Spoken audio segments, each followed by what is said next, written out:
A tough economy is a challenge for everyone, individuals, business owners, and shareholders. While it can bring untold hardship, suffering, just a very few people know how to flourish in the state. With rising inflation, the spate of insecurity, unemployment, lack of power supply, among others, many see leaving the country as the ultimate solution.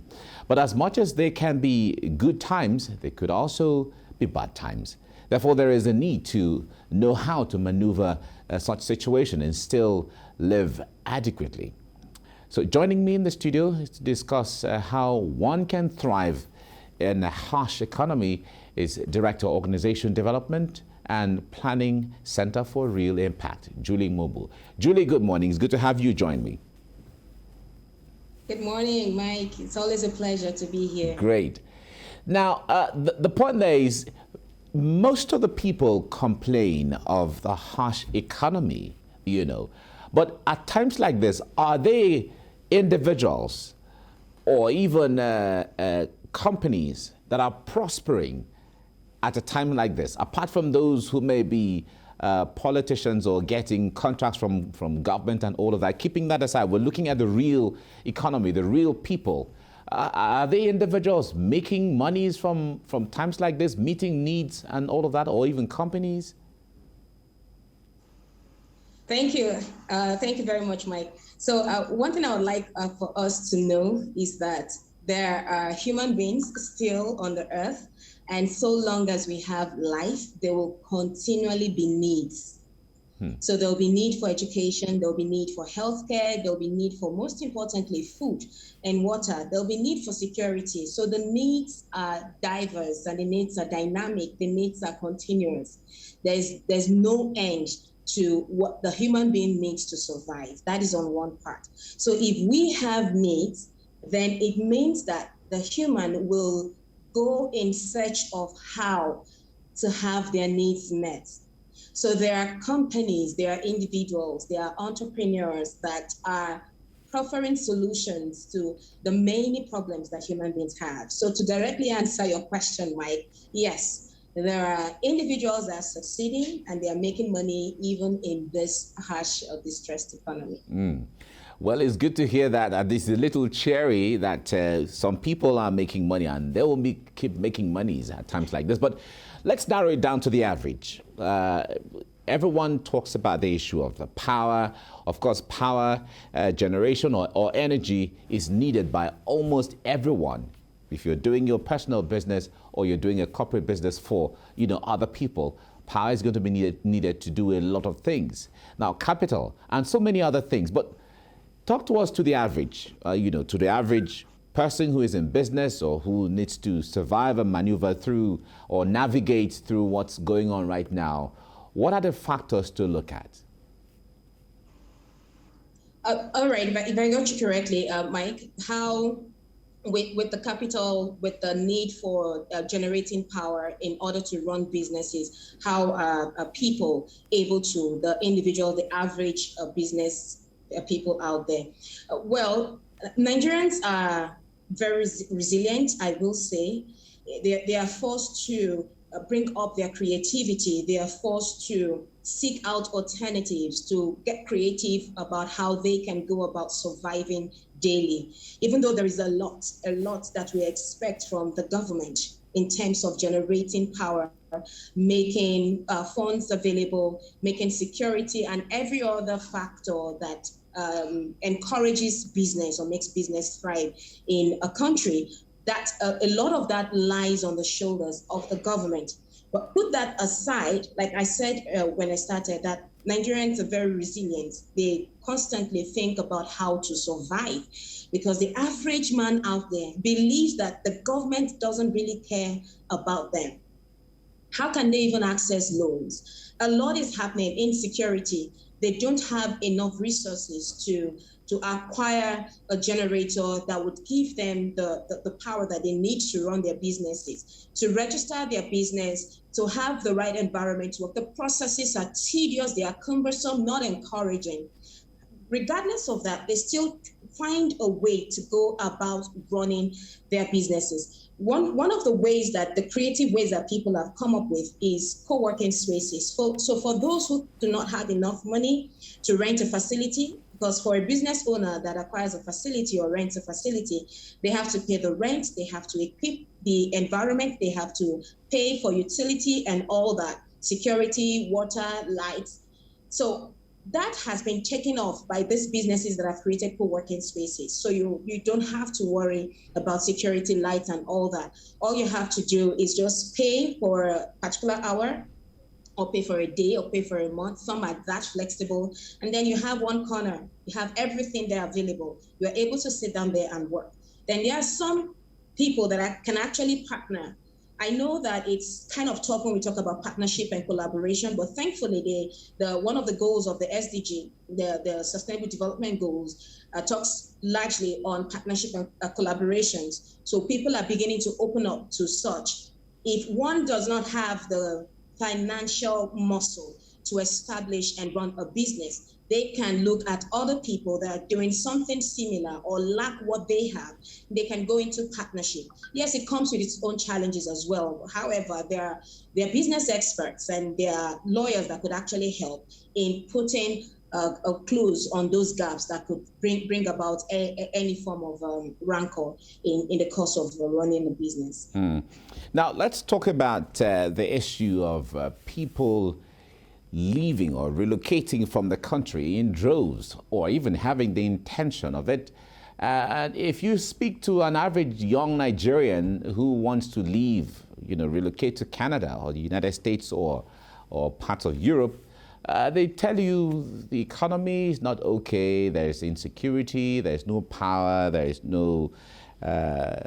inflation, and all of those challenges. But what do you make of that idea, of young people who are supposed to be around to make their skill available, to make contribution to what we are all doing here, deciding to leave, as much as they have the right to leave? But what do you make of that?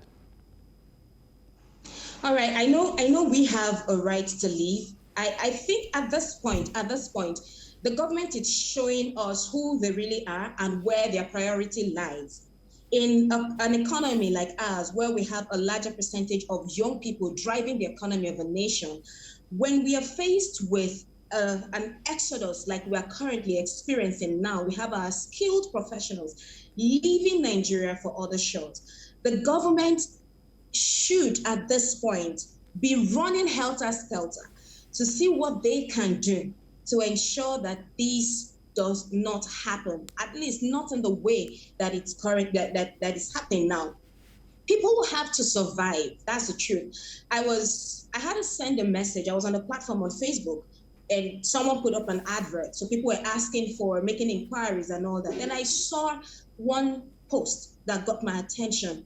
This woman has a degree in economics, I think education economics, if I remember. And she said, even if it's a cleaning job in a hospital, I am ready to go do it. I've had to interview some people to find out why they would rather leave. They talk about insecurity. Before, you could drive safely on the roads, not anymore now. The air isn't, and recently there was a train incident going from Kaduna to Abuja, the one that happened recently. So people at this point they just believe that my life, my sustenance is in my hands. So if other countries are offering them a working system, why wouldn't they go for it? It is sad. I don't know what the government is waiting for. I don't know I don't know what would make them know or stand up or do more than they're actually doing.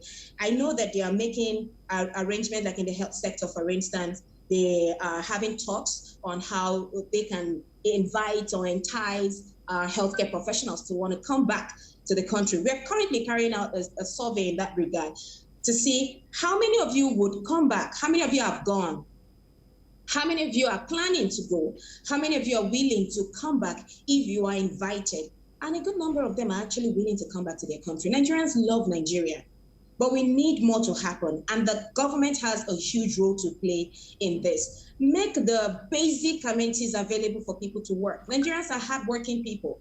But let us know that they will leave if they have a better option of surviving, of living, of having their children's education. And one of the driving force for them is that my children go to school. Their public schools, they are relatively free and they are of standard. We used to have that once upon a time in Nigeria, but not anymore. If you don't have the money, it's as if your children can't go to good schools. But over there, you have free education, you have your health insurance intact, you have some motivation at the workplace, you have allowances, the system is working. So it is saddening that people have to leave. But then if we cannot provide them with what they need to survive daily, you really can't hold them back. But this is a message to the government to sit up. And I think that constituents need to hold their officers accountable. What are you doing to ensure that we retain our brains here in Nigeria? Okay. If you follow reports from the Corporate Affairs Commission, their website, and even some of the reports, back to them, you see that there are businesses registering on daily basis to start, which tells you that no matter how, as much as we have the harsh economic condition, there are so many startups, there are so many young businesses coming up, there are so many ideas a lot of people have, and they're bringing them on board. Now, what would be your advice to young businesses like that we already have the climate, we already have the environment, the ecosystem right now that may not necessarily be favorable in so many terms, yet people have ideas, people have the urges to bring something to come to fruition when it comes to business. What would be your advice to young businesses like that on how to navigate the situation we find ourselves? Okay, so first of all, we need to get it right. So if we're having increase in business registration, it should suggest to us that the problems are increasing, because people would see where citizens are struggling and they feel, okay, I can prefer a solution. And many people that are probably registering businesses now are registering to start earning from what they have been doing for free. So what are some of the challenges that people are experiencing now? We are finding two-parent families having to work or having to source for income. So one is probably in a paid employment, the other one is probably self-employed. And while they are out, or those that are working in a corporate environment, both couples, while they are out, who takes care of the children? Now we're on holiday, so what's happening? Someone will be proactive to say, okay, I can create an environment where you can drop your children and then go off to work, go mind your business and make the money. So businesses are being registered in this number, in large numbers, because the problems are increasing. So people are trying to solve problems for people, but because they have to also earn from it, they need to do it the right way. They go register so they can charge for their services and then get paid for the services they render to people. Then to also answer your question, when people are registering businesses, trying to start up businesses, what is the guide? What is my counsel? What is the advice? I will say that they need to have a proper market survey. It's not just about registering a business. You need the technical know-how on how to run that business. You need to have an understanding who your target market is. It's important for you to know who to bring on board your company. It's not the time to be sentimental or emotional. Everybody is looking for money. Everyone is looking for sustainable income. Everyone wants to have a source or generate a source of revenue in order to live daily. So you don't just choose a business partner because you're friends or because it's a member of your sect or something. So one does not have to be sentimental about it. So in registering a business, what's the name of the business? All of these require education. Go acquire it. What business will I register that will signal to people, that will make people know that this is what this business answers to my needs, and they come to you. People also have to understand branding. What is your brand? What are you known for? People need to understand excellence. Even in a distressed economy, people will still bring out their money to pay for a service that they trust. So trust, in order to earn the trust of the people, it's important for you to render excellent services. It's important for the business person to be consistent. It's important for them to deliver, to be true to their word, because once trust is broken, you've lost a customer. And there's this sad thing about business owners. You feel that once I lose this customer, others will come. Yes, you may have others come, but they need to also understand that your business thrives more by word of Oh, mouth. yeah. Once one customer is satisfied, Okay. they go tell 10 other people. So when you lose one person, you're likely to lose more than even 10 potential customers. So many So potential these are customers. All right. Thank you so much, Julie Mogbo, the Director for Organization Development and Planning, Center for Real Impact. You really have touched on several things this morning. We really appreciate what you do. Thank you very much for talking to us on TVC Breakfast.